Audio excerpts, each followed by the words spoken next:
High বন্ধুরা, this is Sharafat. আশা করি তোমরা প্রত্যেকেই ভালো আছো। এইভাবে ভিডিও দেওয়ার আদৌ ইচ্ছা ছিল না। দিচ্ছি, একটা কারণ রয়েছে। সেই কারণগুলো শেষ পর্যন্ত তোমরা যদি কথাগুলো শোনো তাহলে বুঝতে পারবে। অ্যাকচুয়ালি কালকের দিনটার যদি দিক দিয়ে দেখা যায়, কারণ টোটাল কলকাতা এরিয়াতে আমি থাকি।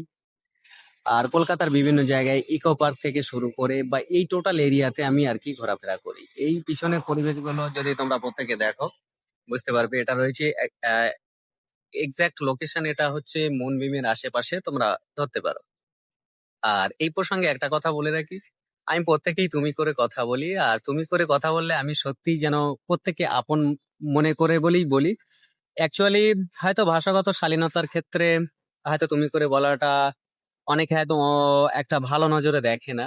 তো আমি সবাইকে নিজের মতো ভাবি, বিশেষ করে যারা আমার ফলোয়ার রয়েছে অ্যাক্টিভ যারা, তাদের উদ্দেশ্যে বলি। তো মেন প্রসঙ্গে চলে আসি। 15ই আগস্ট কালকে স্বাধীনতা দিবস গেল। এখন স্বাধীনতা দিবসে প্র্যাকটিক্যালি বাইরে কি কি ঘটেছে, এই স্বাধীনতাকে কেন্দ্র করে আমরা যে স্বাধীনতা আগের দিনগুলোতে আমরা ছোটবেলাতে যারা প্রত্যেকে যারা স্কুলে পড়াশোনা করতাম বা কলেজে বা হাই স্কুলে যারা পড়াশোনা করেছি, অ্যাটলিস্ট স্বাধীনতার দিনগুলোতে আমরা কি করতাম? স্কুলে যেতাম, স্কুলে গিয়ে সেখানে কত সুন্দর বক্তৃতা হতো, ভাষণ হতো। কিন্তু এই মজার বিষয় হচ্ছে, কালকের যে স্বাধীনতা দিবস, যখন সকালবেলা বাড়িতে ছিলাম, সকালবেলা দেখেছি একটা জিনিস আমাদের প্রাইমারি স্কুলের সামনে হয়েছে। যাক, এটা বলার ইচ্ছা ছিল না, তবুও বলছি। বা শিক্ষক মন্ডলী যারা ছিলেন, ওনাদেরকে ছোট করার উদ্দেশ্যে কথাগুলো বলছি না।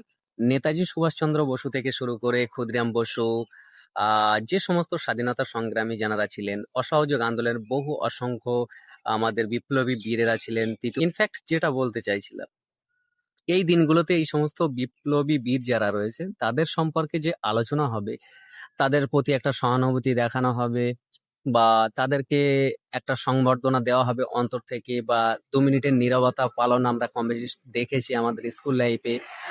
যারা শিক্ষিকা মন্ডলী যারা ছিলেন, ওনারা আমাদেরকে নিয়ে নীরবতা পালন করতেন, তাদের সম্মানার্থে, তাদের ভক্তি বা শ্রদ্ধার্থে ওনারা করতেন। কিন্তু কালকের যে খামতিটা লক্ষ্য করলাম সেটা হচ্ছে, বর্তমান জেনারেশনের যারা বর্তমানে হাই স্কুলগুলোতে কি হচ্ছে আমি জানি না, অ্যাটলিস্ট প্রাইমারি স্কুলে কালকে যেটা আমাদের বাড়ির সামনে লক্ষ্য করলাম, যে একটা বিপ্লবী যাদের জন্য আজকের আমরা এই স্বাধীন ভারত পেয়েছি, তাদের উদ্দেশ্যে যে কিছু বক্তব্য শিক্ষক শিক্ষিকারা ওনারা বলছেন, এই জিনিসটা আমি দেখিনি। আর ওখানে আমি প্রতিবাদও করতে চাইনি, তার কারণ প্রতিবাদের ভাষা বর্তমানে কতজন বোঝে? আজকে যেই প্রতিবাদ করতে চাইছে তাকে গলা চেপে ধরা হচ্ছে। তা এটা এমন একটা প্রতিবাদ যেটা প্রত্যেকের বোঝা উচিত। যখন কাজে বেরিয়েছি, কারণ কলকাতার বিভিন্ন জায়গায় একটা নির্দিষ্ট 10 থেকে 12 কিলোমিটার সার্কেলের মধ্যে আমি যতটুকু ঘুরেছি কালকে, ম্যাক্সিমাম ছেলে মেয়েরা তারা কোথায় ঘুরেছে? কেউ ইকো পার্কে, কোনো একটা ছেলে কোনো একটা মেয়ে, তারা বিভিন্ন প্রতিষ্ঠান থেকে তারা স্কুল ড্রেসে সেখান থেকে বেরিয়ে এসে, বাবা মা প্রত্যেকেই হয়তো জানে যে আমার ছেলে মেয়েরা স্কুলে আছে, কিন্তু অ্যাকচুয়ালি তারা স্কুলে নেই। কেন নেই? এর জন্য কারা দায়ী? আমি শিক্ষক মন্ডলী, তাদেরকে দায়ী করব না। কি আছে, স্বাধীনতার দিনকে কেন্দ্র করে আমরা চলে যাচ্ছি কম বেশি যারা 8, 9, 10 অথবা 11, 12 যে সমস্ত ছাত্রছাত্রী আছে, তারা কেউ পার্কে যাচ্ছে, কেউ সিনেমা হলে যাচ্ছে। তো স্বাধীন ভারতের যারা বিপ্লবীরা যারা শহীদ হয়েছে বা দেশের জন্য রক্ত ঝরিয়েছে, বর্তমান এই প্রেক্ষাপটে তারা যদি বেঁচে থাকতেন, মানে ওনারা যদি বেঁচে থাকতেন, তাহলে এই সমস্ত দেশের যে সমস্ত বর্তমান জেনারেশন রয়েছে তাদেরকে দেখে সত্যিই তারা তাদের চোখে তারা জলটাকে আটকে রাখতে পারতো না। যে রক্তের বুনিয়াদে আজকে স্বাধীনতা পেয়েছি আমরা, আর সেই রক্তের বুনিয়াদে স্বাধীনতা পাওয়াটাকে আজকে তারা কাটিয়ে দিচ্ছে সিনেমা হলে, আহ বড় বড় পার্কে, ইকো পার্ক থেকে শুরু করে। আমি কলকাতা ঘেঁষাঘেঁষি বাস করি বলে কলকাতার এরিয়া থেকে বলছি। এগুলো হচ্ছে রেজাল্ট, এগুলো পার বছরে কিন্তু এগুলো হচ্ছে। প্রত্যেকটা ছেলে মেয়ে প্ল্যানিং করছে, তারা স্কুলে কিছু সময় একটু কাটিয়ে চলে যাচ্ছে, তারা পার্কে গিয়ে না জানি কোন ধরনের অশ্লীল আচরণের মধ্যে তারা লিপ্ত হয়ে যাচ্ছে। তো এটাই কি আমাদের স্বাধীনতা?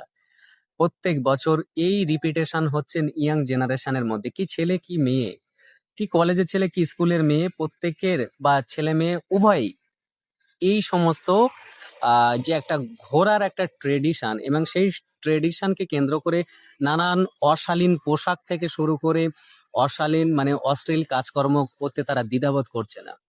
আর এই দিনগুলোতে এইগুলোকে করা উচিত। আর একটা কথা বলে শেষ করব, সেটা হচ্ছে